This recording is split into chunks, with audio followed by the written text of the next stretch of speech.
Greetings to you in the name of Jesus Christ. So wonderful to be back on this channel. We thank you for your encouragement and for sending us your prayer requests and also your emails. Recently we have been able to upload these episodes on YouTube, and you can go on YouTube and search for Pastor Leslie Pinto, Kannur, and you can see the programs on YouTube if you miss it in any of the programs that is on TV. കഴിഞ്ഞ ദിവസങ്ങളായി നിങ്ങളുടെ കത്തുകൾ, phone കോളുകൾ, ഇമെയിലുകൾ എല്ലാം നമ്മളെ പ്രോത്സാഹിപ്പിക്കുന്നതിന് നന്ദി പറയാം. ഈ പ്രോഗ്രാം തന്നെ പ്രക്ഷേപ സമയത്ത് കാണാൻ സാധിക്കുന്നില്ലെങ്കിൽ യൂട്യൂബിൽ പോയാൽ, യൂട്യൂബിൽ പാസ്റ്റർ ലെസ്ലി പിൻറ്റോ കണ്ണൂർ നടിച്ചാൽ ടൈപ്പ് ചെയ്ത് കഴിഞ്ഞാൽ യൂട്യൂബിൽ ഇവിടെ പ്രസംഗിക്കുന്ന പ്രസംഗങ്ങൾ മാത്രമല്ല, ബാംഗ്ലൂരിലും മറ്റുള്ള ചില സ്ഥലങ്ങളിൽ നമ്മൾ നടത്തുന്ന മീറ്റിങ്ങുകൾ നേരിട്ട് സന്ദർശിക്കുന്നതായ സമയത്ത് ഉള്ള സന്ദേശങ്ങൾ ഇംഗ്ലീഷിൽ നിന്ന് തമിഴിലേക്കും കന്നഡയിലേക്കും ഫ്രഞ്ചിലേക്കും ട്രാൻസ്ലേറ്റ് ചെയ്തിട്ടുള്ള മെസ്സേജുകൾ നിങ്ങൾക്ക് കാണാൻ സാധിക്കും. firstassemblyofzion.com.in അടിച്ചാൽ നമ്മളെ ബാംഗ്ലൂരിലുള്ള സഭയുടെ നേരിട്ടുള്ള പ്രക്ഷേപണം ഔട്ട്റീച്ചുകളെല്ലാം നിങ്ങൾക്ക് കാണാൻ സാധിക്കും. ഇന്നത്തെ എൻ്റെ വിഷയം, നിങ്ങൾ സാധാരണ മനുഷ്യരല്ല, യേശു ക്രിസ്തുവിൽ നിങ്ങൾ ജയാളിയാണ്. You are not a ordinary man, you are a giant killer, a man who is powerful in front of Satan and his demonic forces. പിശാചിൻ്റെ സൈന്യത്തിന് മേൽ, സാത്താൻ്റെ സൈന്യത്തിന് മേൽ ജയാളിയായിട്ട് നടക്കേണ്ടവരാണ് നിങ്ങൾ വിശ്വാസികളും നമ്മളെ കേൾക്കുന്ന പ്രിയ സുഹൃത്തുക്കളെ. യേശു കർത്താവ് ഭൂമിയിലായിരിക്കുമ്പോൾ 3.5 കൊല്ലം മാത്രമേ ഈ ഭൂമിയിൽ സഞ്ചരിച്ചിട്ടുള്ളൂ. ഈ 3.5 കൊല്ലക്കാലം ഒരു മനുഷ്യനായി ഭൂമിയിൽ വന്നതാണെങ്കിൽ തീർച്ചയായും ഇന്ന് ഈ പ്രസംഗം നിങ്ങൾ കേൾക്കുന്നവരായി മാറില്ല. നിങ്ങൾ ഈ പ്രസംഗം കേൾക്കുന്നതിൻ്റെ കാരണം, ഈ വ്യക്തി സാധാരണ ഒരു വ്യക്തിയല്ലായിരുന്നു. ദൈവം ഭൂമിയിൽ മനുഷ്യന് വേണ്ടി, തൻ്റെ പാപമോചനത്തിന് വേണ്ടി, തൻ്റെ വിടുതലിന് വേണ്ടി നൽകിയ തൻ്റെ ഏകജാതനായ പുത്രനാണ് യേശു കർത്താവ്, ദ ഓൺലി ബിഗോട്ടൻ സൺ. ഞാനൊരു ചെറിയ കഥ പറയാൻ ആഗ്രഹിക്കുന്നു. വർഷങ്ങൾക്ക് മുൻപ് ആഫ്രിക്കയിൽ സുവിശേഷം പ്രസംഗിക്കാൻ പോയ ഒരു സുവിശേഷകൻ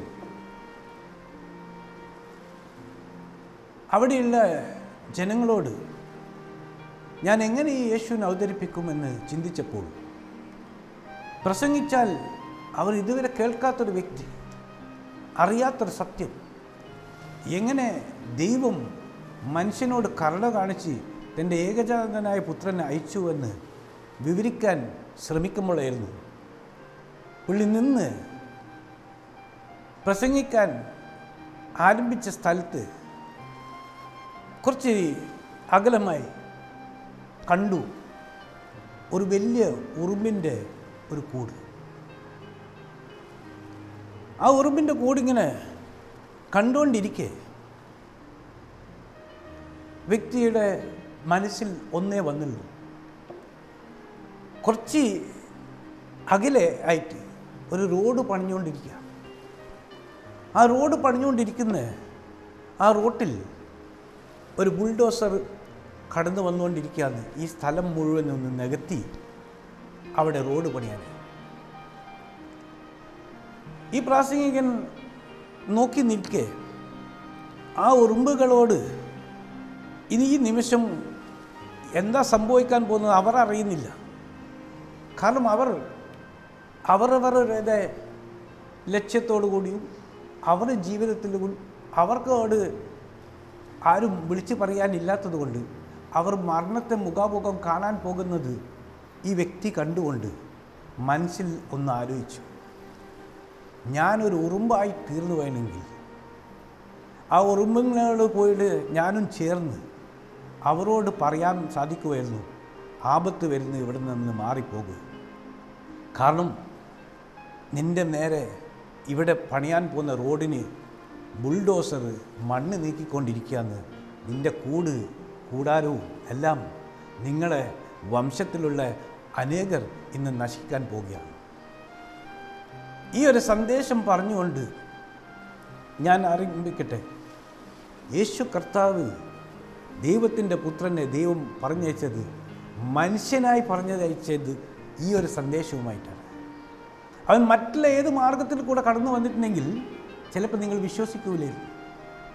ദൈവത്തിന് അത്ഭുതം ചെയ്യാൻ സാധിക്കാത്തതുകൊണ്ടല്ല. ബൈബിൾ പറയുന്നത് നമ്മൾ ദൈവത്തെ സ്തുതിച്ചില്ലെങ്കിൽ ഈ കല്ലുകൾ സ്തുതിക്കുന്നു. അതിൻ്റെ അർത്ഥം എന്താണെന്ന് വെച്ചാൽ, ദൈവത്തിനെ സ്തുതിക്കാനായിട്ട് നീയും ഞാനും തയ്യാറില്ലെങ്കിൽ തയ്യാറുള്ളവരുണ്ട്. അവരാണ് ഇന്ന് സത്യ ക്രിസ്ത്യാനി എന്ന് പറയുന്നത്. നിങ്ങൾ കാണുന്ന ക്രിസ്ത്യാനികളെല്ലാം ചിലപ്പം നല്ല മാതൃകയല്ലേ, ചിലപ്പോൾ അവർ ജീവിത രീതി കൊണ്ട് മഹാത്മാഗാന്ധി പോലും പറഞ്ഞു പോയി, ഞാനൊരു ക്രിസ്ത്യാനിയായി തീരുകയായിരുന്നു. പക്ഷെ ക്രിസ്ത്യാനികളുടെ ജീവിതം കണ്ടിട്ട് എനിക്കുള്ളതായ സന്തോഷം ആ കിട്ടിയ വചനത്തിൽ നിന്നുള്ള മാത്രം മതി. അങ്ങനെ ഒരു ജീവിതത്തിൽ ഒരു ക്രിസ്ത്യാനിയായിട്ടല്ല മരിച്ചത്, പക്ഷേ ക്രിസ്തുവിനെ അറിഞ്ഞുകൊണ്ട്, ക്രിസ്തുവിൻ്റെ തത്വത്തെ മനസ്സിലാക്കിക്കൊണ്ട് നമ്മളെ ഭാരതത്തിൽ അഹിംസ കൂടാതെ കണ്ട് നമുക്ക് സ്വതന്ത്രം വാങ്ങിച്ചു തന്നു. അങ്ങനെയുള്ള മഹാന്മാരെല്ലാം ഈ ഭൂമിയിൽ നിന്ന് മാറിപ്പോയി. പക്ഷെ ഒരാൾ മാത്രം മാറിപ്പോയവരിൽ നിന്ന് തിരിച്ചു വന്നു. അതാണ് യേശു കർത്താവ്. യേശു കർത്താവ് എന്ന് പറയുമ്പോൾ ഇന്ന് മുസ്ലിം സഹോദരന്മാർ ഒരു പ്രായത്തിൽ അവർ മെക്കയിൽ പോന്ന്, മെദീനയിൽ പോന്ന്, അവരെല്ലാം ഈ പറഞ്ഞ പുണ്യ സ്ഥലങ്ങളിൽ പോന്ന്, അവർക്കെല്ലാം കാണാനുള്ള ഖബറുകൾ അവിടെയുണ്ട്. നമ്മൾ അനേക മതസ്ഥർ അവരുടേതായ ജീവിത രീതിയെല്ലാം ജീവിച്ചതിന് ശേഷം അവർ ഐതിഹ്യങ്ങൾ നമ്മൾ സംസാരിക്കുന്നുണ്ട്. പക്ഷേ ഒരു നാട്ടിൽ നമ്മൾ പോയാൽ ഇന്നും ജീവിക്കുന്ന കർത്താവിനെ കുറിച്ച് സാക്ഷ്യം പറയാൻ തുറന്നൊരു കല്ലറയുണ്ട്. അതാണ് നമ്മൾ ഇസ്രായേൽ പോയാൽ കാണാൻ പറ്റുന്നത്. ഞാൻ ആ ഇസ്രായേൽ ദേശത്തെക്കുറിച്ചല്ല പറയുന്നത്, അവിടെ നടന്ന സംഭവത്തെക്കുറിച്ചാണ് പറയുന്നത്. ഒരു സ്ഥലം ദൈവം തിരഞ്ഞെടുത്ത് അതിൽ നിന്ന് ഒരു വ്യക്തി അവിടെ നിന്ന് ഒരു സന്ദേശവുമായി കടന്നു വന്നു. ആ സന്ദേശം ലോകം മുഴുവനും ഇന്നെത്താൻ കാരണം അവൻ ഇന്നും ജീവിക്കുന്നവനാണ്. നമ്മുടെ ജീവിതത്തിൽ നമുക്ക് ജീവിക്കുന്ന യേശുവിനെ വിശ്വസിക്കാൻ സാധിക്കുകയാണെങ്കിൽ നിനക്കും നിൻ്റെ കുടുംബത്തിനും രക്ഷ പ്രാപിക്കാൻ സാധിക്കും. ഹല്ലേലൂയ. കർത്താവ് നിങ്ങളെ അനുഗ്രഹിക്കട്ടെ. ദൈവം വൻ കാര്യങ്ങൾ ചെയ്യാൻ പോകുന്ന അവസാന കാലഘട്ടത്തിലാണ് നമ്മളുള്ളത്. ബൈബിൾ പറയുന്നത് മോശയുടെ കാലം കഴിഞ്ഞപ്പോൾ മോശയുടെ അഭിഷേകം ജോഷുവിൻ്റെ മേൽ വന്നു. ക്രിസ്ത്യാനിയായിരിക്കുന്നവർ, ബൈബിൾ വായിക്കുന്നവർ, ഇതുപോലുള്ള കൂട്ടായ്മകൾ പോകുന്നവർക്കറിയാം നമ്മൾ സംസാരിക്കുന്ന വിഷയം എന്താണെന്ന്. എന്നാൽ അറിയാത്തവരായിരിക്കുന്ന നിങ്ങൾ പലവർക്കും ഒരു ബൈബിൾ ഇല്ലെങ്കിൽ ഒരു ബൈബിൾ വാങ്ങിച്ച് വായിക്കാനും അടുത്തെവിടെയെങ്കിലും ഇതുപോലൊരു സഭയുണ്ടെങ്കിൽ അവിടെ ചെന്ന് ആരാധിക്കാൻ നിങ്ങൾക്ക് മനസ്സുണ്ടെങ്കിൽ തീർച്ചയായിട്ടും ഈ സത്യവേദ പുസ്തകത്തിലുള്ള സത്യങ്ങൾ നിങ്ങൾ മനസ്സിലാക്കും. സത്യം നിങ്ങളെ സ്വതന്ത്രമാക്കും. ഞാൻ നിങ്ങളോട് വളരെ വിശ്വസിക്കാൻ പറയുന്നതിൻ്റെ കാരണം എന്താ അറിയോ? ദൈവം അവൻ്റെ കൂടെ ഉണ്ടായിരുന്നു. മോശ തൻ്റെ ജനത്തെ എടുത്ത് 40 വർഷം നടന്നു, മരുഭൂമിയിൽ കൂടെ നടന്നു. വലിയൊരു അത്ഭുതമാണ്. കാരണം ആ കൂട്ടത്തിൽ പല തരത്തിലുള്ള ജനങ്ങളുണ്ടായിരുന്നു. അവരെല്ലാം നയിക്കാൻ ഒരു നേതാവായി മോശ നടന്നു. നിങ്ങളും ചിലപ്പം പല നേതൃത്വത്തിൽ നിൽക്കുന്നവരായിരിക്കും. പലവരെയും നിയന്ത്രിക്കാൻ നമുക്ക് പോലും സാധിക്കുന്നില്ല. നമ്മുടെ ഭവനങ്ങളിൽ, ചിലപ്പോൾ നമ്മളെ മക്കൾ നമുക്കെതിരായി നിൽക്കുന്നുണ്ടാവും, നമ്മളെ നാട്ടിൽ നമുക്ക് അയൽവക്കക്കാർ നമുക്ക് ശത്രുവായി നിൽക്കുന്നുണ്ടാവും. പക്ഷെ അതിൻ്റെ എല്ലാം മേൽ നീ ജയവീരനായി ജയാളിയായിട്ട് നടക്കാൻ നിനക്ക് സാധിക്കും. ദൈവത്തിൻ്റെ വചനം പറഞ്ഞത് ദൈവത്തിൻ്റെ പ്രിൻസിപ്പിൾ പ്രകാരം നടക്കുക. ബൈബിൾ പറയുന്ന ഇംഗ്ലീഷിൽ greater is he that is in you than he that is in the world. നിന്നിലുള്ളവൻ ഈ ലോകത്തെക്കാൾ വലിയവനാണ്. ആ വലിയവൻ നിൻ്റെ ഉള്ളിലുണ്ടെങ്കിൽ നീ ആരെ ഭയപ്പെടണം? നീ ആരെക്കുറിച്ച് നീ ആശങ്കപ്പെടണം? നിൻ്റെ ജീവിതത്തിൽ എന്തിന് നീ നിരാശപ്പെടണം? കാരണം നിന്നെ ഒരു പെറ്റ തള്ള മറന്നാലും ഞാൻ നിന്നെ മറക്കുകയില്ല എന്ന് പറഞ്ഞ യേശു നിങ്ങളെ കൂടിയുണ്ട്. ഇന്ന് എന്നെ കേൾക്കുന്ന ശ്രോതാവേ, നിനക്ക് തീർച്ചയായിട്ടും നിൻ്റെ ഭവനവും നീയും നിൻ്റെ കുടുംബവും രക്ഷ പ്രാപിക്കും. തീർച്ചയായിട്ടും നിനക്ക് വിശ്വസിക്കുവാണെങ്കിൽ വിശ്വസിക്കുന്നവന് സർവ്വതും സാധ്യമെന്ന് പറയാൻ സാധിക്കും. എൻ്റെ ജീവിതത്തിൽ അനേക അനുഗ്രഹങ്ങൾ ഞാൻ കണ്ടിട്ടുണ്ട്, അനേക അത്ഭുതങ്ങൾ ഞാൻ കണ്ടിട്ടുണ്ട്. യേശു ചെയ്ത അത്ഭുതങ്ങൾ പറഞ്ഞാൽ എണ്ണിയാലും തീരും. നന്ദി പറഞ്ഞാലും 1000 നാവ് കൊണ്ട് പറഞ്ഞാലും മതിയാകുകയില്ല. അവനെ രുചിച്ചറിയുവിൻ, അവൻ നല്ലവനെന്ന് നീ നിൻ്റെ അനുഭവത്തിൽ നിന്ന് പറയണം. കർത്താവായ യേശു ക്രിസ്തു ആരെയും നേരെ വന്ന് എന്നെ സ്വീകരിക്കണമെന്ന് പറയുന്നവനല്ല. നീ എന്നെ സ്വീകരിക്കുകയാണെങ്കിൽ ഞാൻ ഇന്ന് നിൻ്റെ ഭവനത്തിൽ വസിക്കുമെന്ന് പറഞ്ഞവനാണ്. മുട്ടുവിൻ തുറക്കപ്പെടും, അന്വേഷിപ്പിൻ കണ്ടെത്തും. ദൈവം നിന്നെ ഇന്ന് കണ്ടെത്താൻ ഒരു മാർഗമായി ഉപയോഗിക്കുന്നതാണ് ഈ പ്രസംഗം. യേശു കർത്താവിനെ വ്യക്തിപരമായി രുചിച്ചറിയുക. ബൈബിൾ പറയുന്ന വേറൊരു കാര്യം എന്താണെന്നോ, വിളിക്കപ്പെട്ടവർ അനേകം, തിരഞ്ഞെടുക്കപ്പെട്ടവർ ചുരുക്കം. ഇന്ന് നീ ദൈവത്തിൻ്റെ വിളിയാണോ കേൾക്കുന്നത്? ഇന്ന് നിന്നോട് ദൈവമാണോ സംസാരിക്കുന്നത്? ഇന്ന് നിൻ്റെ ജീവിതത്തിൽ നിനക്ക് ഇത് കേൾക്കുമ്പോൾ വല്ലതും നിൻ്റെ മനസ്സിൽ തോന്നുന്നുണ്ടോ? എങ്കിൽ നീ വിളിക്കപ്പെട്ടവരുടെ കൂട്ടത്തിൽ ഒരുവനായി തീർന്നിരിക്കുകയാണ്. പക്ഷേ വിളിക്കപ്പെട്ടവരായി മാത്രം നടന്നാൽ പോരാ. ലോകത്തിൽ അനേകർ ഈ വിളി കേൾക്കുന്നുണ്ട്, ലോകത്തിൽ അനേകർ യേശുവിനെ അറിയുന്നുണ്ട്. ഒരു കുഞ്ഞ് അവൻ്റെ വിദ്യാഭ്യാസം ഒരു 10ാം ക്ലാസ് വരെ ആണെങ്കിൽ തീർച്ചയായിട്ടും മഹാന്മാരുടെ കൂട്ടത്തിൽ യേശുവിനും ഒരു മഹാനായി അറിയപ്പെടുന്നുണ്ട്. പക്ഷെ അങ്ങനെയല്ല, വിളിക്കപ്പെട്ടവരല്ല, തിരഞ്ഞെടുക്കപ്പെട്ടവർ ചുരുക്കമാണ്. നീ തിരഞ്ഞെടുക്കപ്പെട്ടവരുടെ കൂട്ടത്തിലാണോ? നീ ദൈവത്തിനെ മനസ്സിലാക്കിയിട്ട് അവൻ്റെ ജയാളിയായി നടക്കുവാൻ തയ്യാറാകണം. തീർച്ചയായിട്ടും ദൈവം നിന്നെ കൈവിടുകയില്ല. ബൈബിൾ പറയുന്നത് സദൃശവാക്യത്തിൽ നീ നിൻ്റെ ഹൃദയത്തിൽ തോന്നുന്നത് പോലെയാണ് നീ ആയിത്തീരാ. സദൃശവാക്യം 23:7 നിങ്ങൾ വായിച്ചു നോക്ക്. As you think in your heart, നിൻ്റെ ഹൃദയത്തിൽ തോന്നുന്നത് പോലെ നീ നിൻ്റെ മനസ്സിൽ രോഗിയാണെന്നുള്ളത് തീരുമാനിച്ചു കഴിഞ്ഞാൽ, ഭയത്തോടു കൂടെ നടന്നു കഴിഞ്ഞാൽ, ഇനി എനിക്ക് രക്ഷയില്ല എന്ന് പറഞ്ഞു കഴിഞ്ഞാൽ, നിൻ്റെ മനസ്സിൻ്റെ ഉള്ളിൽ നിന്ന് നീ ചിന്തിക്കുന്നത് പലപ്പോഴും നിനക്ക് ഭവിച്ചെന്ന് വരും. ബൈബിൾ പറയുന്നു, യോബിൻ്റെ ജീവിതത്തിൽ അവൻ ഭയപ്പെട്ടതാണ് അവന് നേരിട്ടത്. അവനൊരു രോഗിയായി മാറി. നമ്മൾ ഭയപ്പെടേണ്ടവരല്ല. നമ്മൾ ഭയവും ഭീതിയെ മറന്ന് ദൈവത്തിൻ്റെതായ കൃപയിൽ നമ്മൾ ജയാളിയായിട്ട് മുന്നോട്ട് പോകേണ്ടവരാണ്. ശക്തിയും ബലവും ദൈവം നിനക്ക് തരും. പരിശുദ്ധാത്മാവ് എന്ന വ്യക്തി നിൻ്റെ ഉള്ളിൽ വസിച്ച് കഴിയുമ്പോൾ നീ അറിയാതെ കണ്ട് നീ അത്ഭുതങ്ങൾ ചെയ്യാൻ ദൈവം നിനക്ക് ശക്തി തരും. ശക്തിയും ഭക്തിയും ഒന്നിച്ച് നടക്കുന്ന ഒരു കാര്യമാണ്.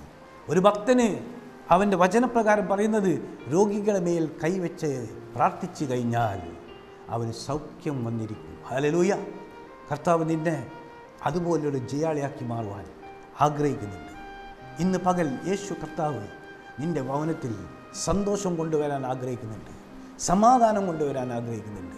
ചിലപ്പം നിങ്ങളെ വീട്ടിൽ പലപ്പോഴും പ്രശ്നങ്ങൾ കൊണ്ട് അന്യോന്യം നിങ്ങൾ ചിലപ്പം ഈ പറഞ്ഞ പോലെ മിണ്ടാതിയും ഈ പറഞ്ഞ പോലെ വെറുപ്പും വൈരാഗ്യവും മനസ്സിൽ വെച്ചുകൊണ്ട് ജീവിക്കുന്നവരാണെങ്കിൽ, ഇന്ന് മനുഷ്യനോട് പൊറുക്കാൻ പറ്റുന്ന ഒരു ദൈവം നിൻ്റെ കൂടിയുണ്ടെങ്കിൽ നിനക്ക് ആരോടും ക്ഷമിക്കാനും പൊറുക്കാനും സാധിക്കും. നമ്മൾ കണ്ണൂർ പട്ടണത്തിൽ പലപ്പോഴും നമ്മൾ ആ ഒരു കാര്യത്തിൽ ആണ് നമ്മൾ പ്രാർത്ഥിക്കുന്നത്. ഒരിക്കൽ ആർക്കെങ്കിലും എന്തെങ്കിലും ഒരു പ്രയാസം മറ്റുള്ളവർക്ക് ഉണ്ടായിട്ടുണ്ടെങ്കിൽ അത് മറക്കാനും പൊറുക്കാനും സാധിക്കട്ടെ. എന്നാൽ ഈ പ്രദേശത്തിൽ സമാധാനമുണ്ടാവും, സന്തോഷമുണ്ടാവും. ജീവിതത്തിൽ ഒരിക്കൽ മാത്രമേ നമ്മൾ ജീവിക്കുകയുള്ളൂ. പക്ഷെ അവസാനം വരെയും നമ്മൾ ജീവിക്കുന്നവർ മരിച്ചു കഴിയുമ്പോൾ നമ്മളെക്കുറിച്ച് ആര് എന്ത് പറയും? അങ്ങനെയുള്ള ഒരു ജീവിതം നിനക്ക് വേണമെങ്കിൽ ഇന്ന് നിനക്ക് ആ യേശുവിനെ സ്വീകരിക്കാം. ആ യേശുവിനെ നിനക്ക് പിൻപറ്റി നടക്കാം. അവൻ നിന്നെ കൈവിടുകയില്ല. ബൈബിളിൽ 3 തവണ ദൈവം ആവർത്തിച്ച് പറഞ്ഞു, എന്നെ പിൻപറ്റി നടക്കുന്നവൻ്റെ കൂടെ ഞാനുണ്ടാവും, എന്നോട് ചേർന്ന് നടക്കുന്നവൻ്റെ കൂടെ ഞാനും ചേർന്ന് നടക്കും, എന്നെ വിശ്വസിക്കുന്നവൻ്റെ കൂടെ അവൻ്റെ വിശ്വാസത്തെ ഞാൻ മാനിക്കും. ഹല്ലേലൂയ. കർത്താവ് വളരെ വ്യക്തമായി നമ്മളോട് പറയുന്ന ഒരു കാര്യമുണ്ട്. നമ്മളെ മനസ്സിലുള്ള പിക്ചറാണ് നമ്മളെ ജീവിതത്തിലുള്ള അവസാനം വരെയുള്ള നമ്മളെ ജീവിത മാർഗമായി മാറാം. നമുക്ക് വിശ്വാസം വേണം.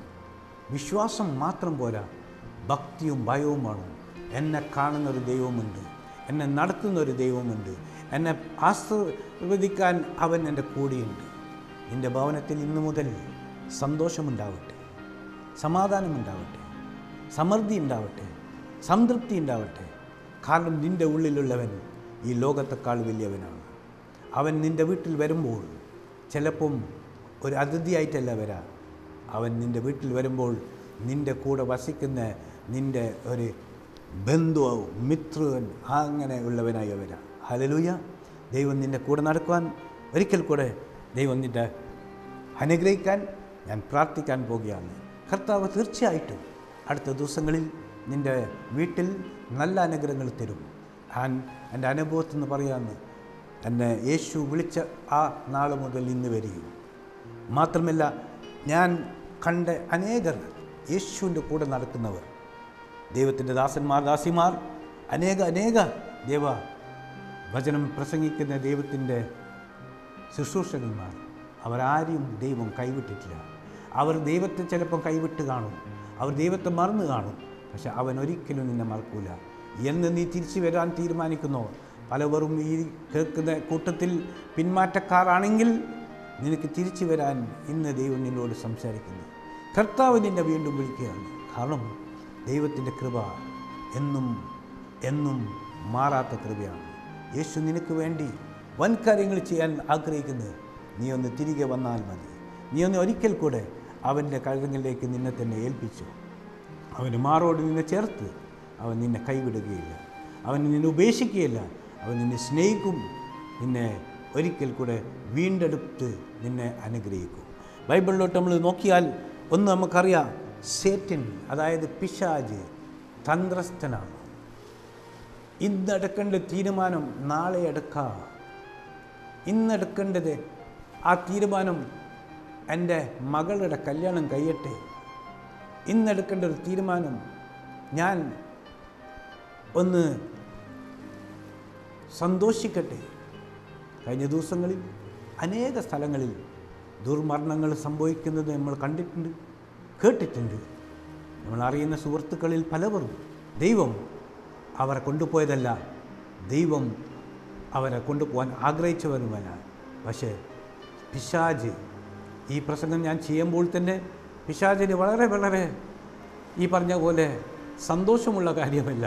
അതുകൊണ്ട് തന്നെ അവൻ ലൈറ്റെല്ലാം ചിലപ്പം എടുത്ത് മാറ്റും, ലൈറ്റിൻ്റെ കറണ്ട് കടത്താൻ നോക്കും, പക്ഷേ അവന് ജയം കിട്ടുകയില്ല. എൻ്റെ ദൈവം പ്രകൃതിയെ നിയന്ത്രിക്കുന്നവനാണ്, കാറ്റിനെ നിയന്ത്രിക്കുന്നവനാണ്, എല്ലാം നിയന്ത്രിക്കുന്നവനാണ്. ആ ദൈവത്തെയാണ് നമ്മൾ ആരാധിക്കുന്നത്. ഈ നിമിഷം നമ്മളിത് റെക്കോർഡ് ചെയ്യുമ്പം കറണ്ട് പോയിട്ടുണ്ടെങ്കിലും വികൃതിൻ്റെ മുന്നിൽ ദൈവത്തിന് ഒരിക്കൽ കൂടെ ജയം കിട്ടി. ഹല്ലേലൂയ. പ്രാർത്ഥിക്കാം. സ്തോത്രം. കർത്താവേ, നിന്നെ സ്തുതിക്കുന്നു, സ്തോത്രം ചെയ്യുന്നു യേശുവിൻ്റെ നാമത്തിൽ. നമ്മൾ വിശ്വസിക്കുന്ന കർത്താവേ, കേട്ട വചനത്തിൻ്റെ മേൽ നമ്മൾ വാക്കുകൊണ്ടല്ല ആരും അനുഗ്രഹിക്കുന്നത്, വിശ്വാസത്താലാണ് അനുഗ്രഹിക്കുന്നത്. കർത്താവേ, വിശ്വാസത്താൽ രോഗികളെ സൗഖ്യമാവട്ടെ, വിശ്വാസത്താൽ ബന്ധനങ്ങൾ അഴിഞ്ഞു പോട്ടെ, വിശ്വാസത്താൽ എല്ലാ കർത്താവെ ദുർഭാഗ്യങ്ങൾ വിട്ട് കർത്താവെ പുതുജീവൻ നൽകട്ടെ എന്ന് പ്രാർത്ഥിച്ചുകൊണ്ട് ഇന്നത്തെ എപ്പിസോഡിൽ കർത്താവെ ആരെങ്കിലും ഒരു വ്യക്തി നിന്നെ സ്വന്തം രക്ഷകനായി സ്വീകരിച്ചിട്ടുണ്ടെങ്കിൽ അവനെ ജീവിക്കാൻ കാലം മുഴുവനും നീ തുണയായി നിൽക്കണമെന്ന് പ്രാർത്ഥിക്കുന്നു.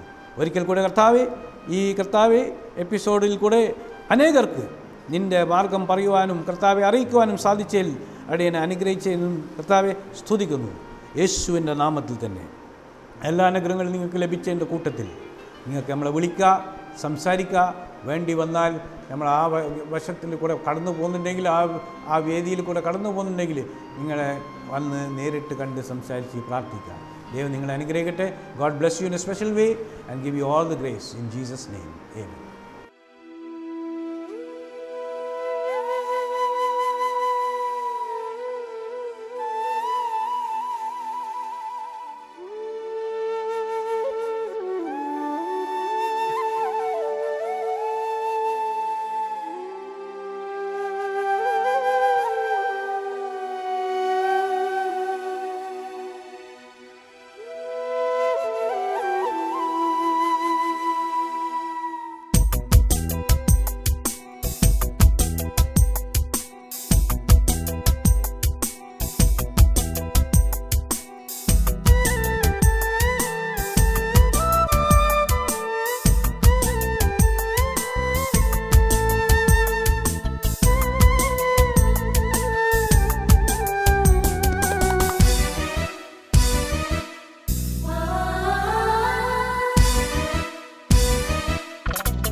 പറുദീസ ചേരുവാനൊരുങ്ങിടം പാപത്തിൻ പാടുമുറ്റും ചോരയാൽ കഴുകിടം പ്രീതിക്കായി തിരുമുൻപിൽ സ്തോത്രയാഗം കഴിച്ചിടാം പ്രീതിക്കായി തിരുമുൻപിൽ സ്തോത്രയാഗം കഴിച്ചിടാം ഏദനിൽ പോയ തേജസ് ധരിച്ചിടാം ഏദനിൽ പോയ തേജസ് ധരിച്ചിടാം വേഗമായി പറുദീസ ചേരുവാനൊരുങ്ങിടം പാപത്തിൻ പാടുമുറ്റും ചോരയാൽ കഴുകിടം പ്രീതിക്കായി തിരുമുൻപിൽ സ്തോത്രയാഗം കഴിച്ചിടാം